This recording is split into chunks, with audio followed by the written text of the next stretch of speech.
For a lot of you, there may be other matches you're more excited for. But for me personally, even though I've seen it 3 times, I want to see it again. And to me, it's still the number one match. And we're going to get into all of 165 here, but I'm going to start with the match of matches. And it's still Keegan O'Toole versus David Carr. That's the match for me. And coming into this year, do we really know how that's going to play out? And I think that's what I'm so curious about, because on the one hand, Keegan O'Toole won the match of matches. He won the match that you want to win the most, the NCAA final. On the other hand, David Carr had the 2-1 advantage for the series last year.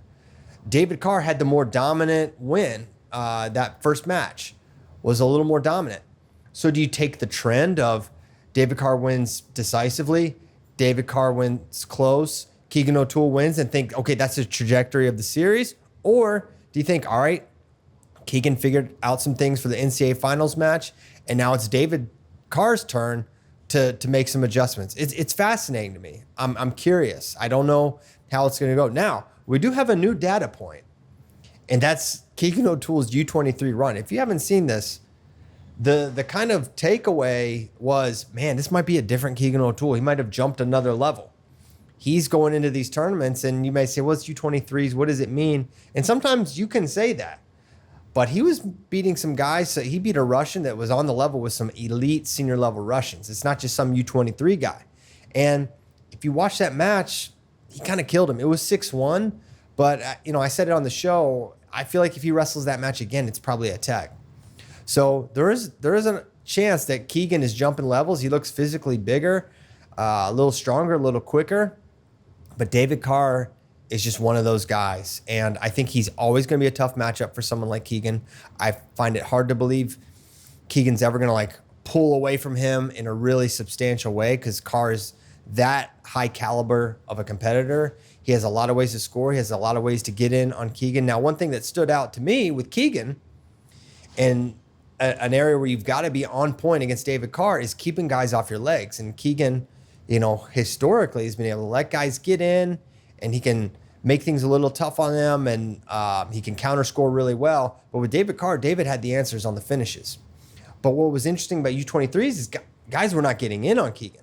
This Russian didn't even get a whiff of a leg attack against Keegan O'Toole. So something to monitor. But I'll still say, for me, this is a match with intense curiosity, one where I don't know what's going to happen. And a match, once again, we could see it 3 times next year. We could see it at the Duel, we could see it at Big 12s, and we could see it at NCAAs. And I'm personally very hopeful we do. I think rivalries are great. I think when these individuals keep intersecting and colliding, I think it's great. And I want to see it. It's still number one for me. It hasn't, a lot of people may be more excited for the glitz and the fanfare of a Brooks-Ferrari potential showdown, and I understand that. Listen, that match is on. I'm watching, obviously. But for me, from a wrestling perspective, it's still Carr versus O'Toole, because I can tell you one thing, David Carr has never been more motivated for a national title than he is coming into this year. So he's got adjustments to make. He's a hungry competitor, and to me, it's still the number one match. Now, looking at the rest of this field, I can't decide if this is like a super elite field or it's, one with a lot of weaknesses. It's kind of a mixed bag for me, because you got guys like Cam Amin, Dean Hamady, Caliendo, Olejnik. They're returning All-Americans at this weight. You got Julian Ramirez, absolute beast. I like all those guys. I think there's I could see a lot of different wrestlers wrestling in that semifinal match, vying for that third place spot, even going down as far as a Matthew Olguin for Oregon State. Now, a lot of you are like, why are you talking about this guy? Well, if you don't remember, and many of you forgot, because, for a moment in time I did too, until I started doing a little research for this video, Olguin has 2 wins over Shane Griffith last year. And he got a concussion at NCAAs last year. So you say, we didn't do good at NCAAs. Well, the guy had a concussion. That's going to negatively impact your performance, obviously. And if he's healthy another year, and obviously we've seen what Oregon State's been able to do up in Corvallis. Chris Pendleton's got it going on. Olguin is a real talent. I think he's someone who could be pushing, he kind of off the radar guy that could be pushing for high All-American status. Similarly, Julian Ramirez. This guy has 2 wins over Quincy Monday. This guy beat Shane Griffith. He has a host of other All-American wins. under his belt for Cornell. Julian Ramirez is someone you should watch out for. And a lot of you probably know that name, but he's a guy that can take some losses too. Julian's a guy you could see placing third. I could see him giving a David Carr and a Keegan O'Toole even a competitive match. But he's a guy that had a loss last year to the next guy I'm going to talk about, West Virginia's Peyton Hall. And it's interesting with Peyton because I still don't know what was going on last year. And talking, obviously I know the West Virginia staff well. Kyle Brackey's one of my closest friends, and it's still not super clear to me what was going on with Peyton last year. But I think at the end of it, if you look at his skills, which are pretty strong, he can score from everywhere. He can really scramble. He can generate offense. He can get takedowns against elite guys. You factor that in, whatever, right off last year. This is a guy with wins over Julian Ramirez. This is a guy with a win over Patrick Kennedy. I think he's someone else. I'm predicting a bounce back year for Peyton Hall. Now, I'm not saying he's going to be top 4, but if he's on the podium next year, I'm not batting an eye. I think he's that kind of talent. I think he's that caliber of a wrestler. We have some lineup questions with some of the big guns, right? You've got Iowa, who brought in Caliendo from North Dakota State, who I mentioned earlier. This guy was an All-American. He's really, really good. He's got a high motor. He's a good athlete. He can score on a lot of good guys. He has multiple takedown match against Keegan O'Toole, right? So he's good. But if you think Patrick Kennedy's just going to sit there for Iowa and just accept his fate as the backup, man, you don't know much about Kennedy. You don't know much about the Iowa program. He's going to fight for that spot. If he's committed to 165, this is going to be a battle. And if Kennedy's in the lineup, he's going to be fighting for it. And so that's going to be a situation to monitor. I don't know if he has aspirations to move up. If he move up, there's Nelson Brandswaite. So I don't know. To me, it looks like Kennedy's going to be fighting it out at 165. And if so, I wouldn't just pencil Caliendo into this spot. He's probably the favorite. He's certainly the favorite. He's the returning All-American. But Kennedy's going to have his say. So monitor that one for the Hawkeyes. And for this one, for the Nittany Lions, 165. I have questions there. You've got Alex Facundo, who is a guy who had a lot of really good wins. And everyone you can look at NCAAs. Yeah, did not have a good NCAAs. No doubt. Did not have a strong Big Tens. But he had a strong year. He beat some good guys. He beat some All-Americans last year, Alex Facundo. He was a high-caliber recruit, and he's going to be fighting for this spot, and maybe he won't be fighting for it. Maybe it'll just be his spot because this guy, Mitchell Messenbrink, who everyone is supremely high on. I'm very high on Mitchell. I think he's someone who could be a top 3-4 guy next year, but he's got an Olympic red shirt. Do they maybe say, hey, let's use Facundo this year.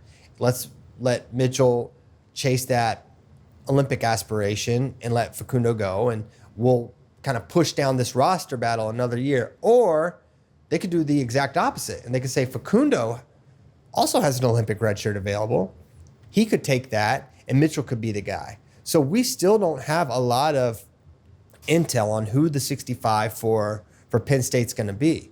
If it's Mitchell, I think inarguably he's a guy with probably a little higher upside, right? You look at his freestyle, he won a junior world title. He was junior world silver the year before. You look at the guys he's been able to beat to make those teams, and he's high caliber. He's got a really good folk style skill set too, because sometimes you have guys that perform well freestyle, and it's like maybe they're really good with a gut wrench, or maybe they're really good chest wrap counter score guy, and those aren't necessarily translatable skills to folk style. But with Mitchell, leg attacks translate. Being able to scramble translates. Being good on top in folk style obviously is going to translate. He's going to be able to turn guys. So I think Mitchell is a really, really high potential guy. And I think if Penn State is going to really push for their max point potential, I think he's the guy. But they're weighing a lot of different options, and lineup synergy is important too. And not just lineup synergy for this year, but down the line. So I digress on Penn State's lineup scenario for now for 165, but we don't know who it's going to be for Iowa or Penn State necessarily at 165. So a couple other names to monitor, right? You've got Cook from South Dakota State, hopefully back, hopefully healthy. I think he is. He's a guy where, he pinned Carson Hartzell last year. If you shoot on this guy, you got to be real, real careful. He's the closest thing we've seen to Dylan Ness in a long, long time, where if you're in on his leg, head outside, you could be in some serious trouble because he can counter score, put you right on your back and pin you. Another guy I'm excited to watch is Bryce Hepner for Ohio State. You may or may not know who that is. If you know who that is, you pay pretty close attention to the NCAA wrestling scene. Because this is a guy who, about a year ago, beat Carson Hartzler in the Ohio State wrestle-offs. And you say, well, what does that really mean?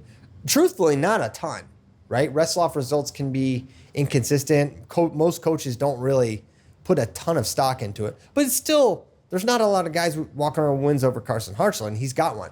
But the second data point, which I find to be more relevant, is his win over Cam Amin. Cam Amin is the guy ranked third in NCAA right now, I believe. Okay, and he beat him last year. That is a far more relevant point. He's good scrambler. He's good from the top position. And now he's going to get a year where he's probably going to be the guy for Ohio State. And if so, I think he can do pretty well.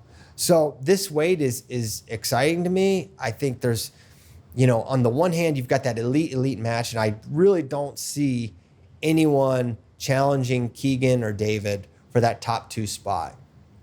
But I think there's a lot of talent that can be contending for the top 3. I think Amin and Hamady have established themselves as the 3-4 guys right now, but I don't think their footing is incredibly firm there. And I think, based on the guys I just talked about, there's a lot of guys that can contend with them.